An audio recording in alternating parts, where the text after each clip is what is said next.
2026 বিধানসভা ভোট আসন্ন। গতবারের বিধানসভা ভোটে বা বিধানসভা নির্বাচনে আমরা দেখেছিলাম শুভেন্দু অধিকারী এবং মমতা বন্দ্যোপাধ্যায় একে অপরের বিরুদ্ধে কিন্তু প্রার্থী হয়েছিলেন। সেখানে শুভেন্দু অধিকারী জয়লাভ করেছিলেন এবং পরাজিত হয়েছিলেন মমতা বন্দ্যোপাধ্যায়। তবে ভোটের মার্জিন খুব বেশি যে ছিল তাও নয়।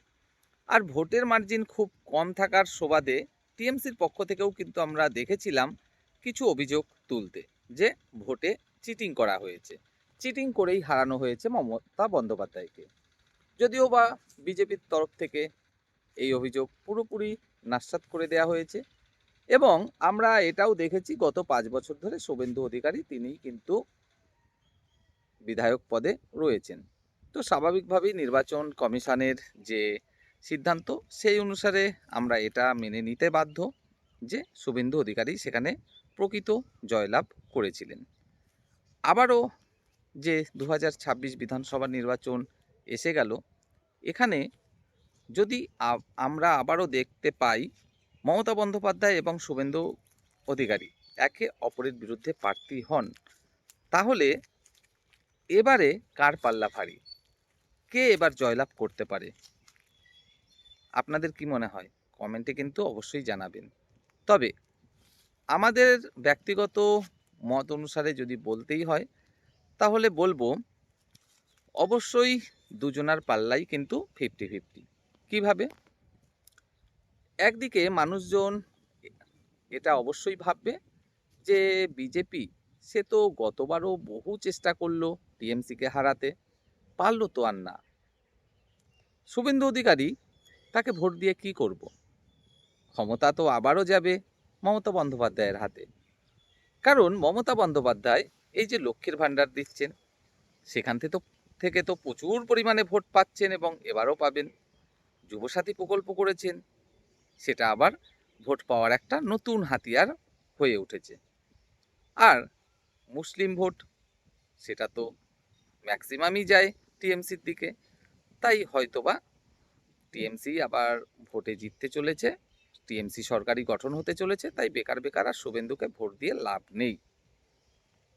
আবার যদি শুভেন্দু অধিকারীর জেতার প্রসঙ্গে বলি, তাহলে সে যে একদমই পিছিয়ে আছে তাও নয়, সেখানেও কিন্তু মানুষজন অনেক কিছু চিন্তা করবে।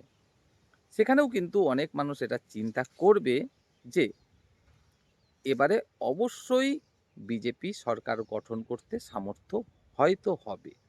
কেন?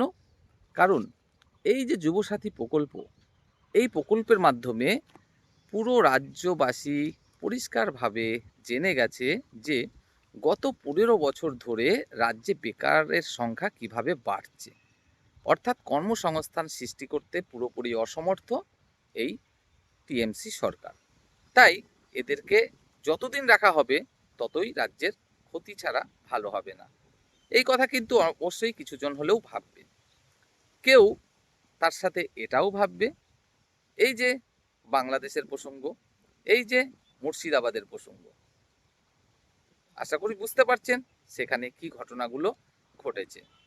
তাছাড়া এই যে হুমায়ুন, তিনি যে বক্তব্য রাখছেন, যদি আমরা জিতি তাহলে মালদা মুর্শিদাবাদের হিন্দুদের আর ঘর ছেড়ে পালাতে হবে না। অর্থাৎ বিষয়টাকে অনেকে থ্রেট ভাবেও নিচ্ছেন। কেন থ্রেট ভাবে নিচ্ছেন? থ্রেট ভাবে নেওয়ার এটাই কারণ যে তাহলে কি হুমায়ুন পরোক্ষভাবে এটাই বোঝাতে চাইছে যে যদি তারা না যেতে তাহলে হিন্দুদের উপর আবারও অত্যাচার করা হবে। তাছাড়া মমতা বন্দ্যোপাধ্যায় তিনিও একটা সভায় বক্তৃতা রাখতে গিয়ে হয়তো মুখ ফসকেই বা যেভাবেই হোক কিছু কথা বলে ফেলেছেন। সেটাও কাটছাঁট করে অনেক জায়গায় এমনভাবে দেখানো হচ্ছে যে মমতা বন্দ্যোপাধ্যায় অ্যাকচুয়ালি হিন্দুদেরকে থ্রেট দিচ্ছেন। কীরকম কথাটা তিনি বলেছেন? তিনি বলেছেন, আমরা আছি বলেই সবাই ভালোভাবে আছে, শান্তিতে আছে।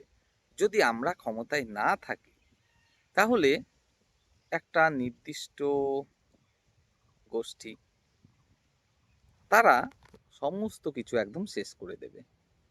তো এই যে বক্তব্যটা, সেটাকে কাটিং ছাটিং করে বিভিন্ন জায়গায় এমনভাবে দেখানো হচ্ছে যে প্রচুর হিন্দু সম্প্রদায়ের মানুষজন তারা এটাকে এভাবেই নেবে যে মমতা বন্দ্যোপাধ্যায় হয়তো বোঝাতে চাইছেন যে টিএমসি ক্ষমতায় আছে বলেই পশ্চিমবঙ্গের মানুষজন ভালো আছে, টিএমসি ক্ষমতায় না থাকলে অর্থাৎ হেরে গেলে মুসলিম সম্প্রদায়ের মানুষজন হিন্দুদেরকে একদম শেষ করে দেবে।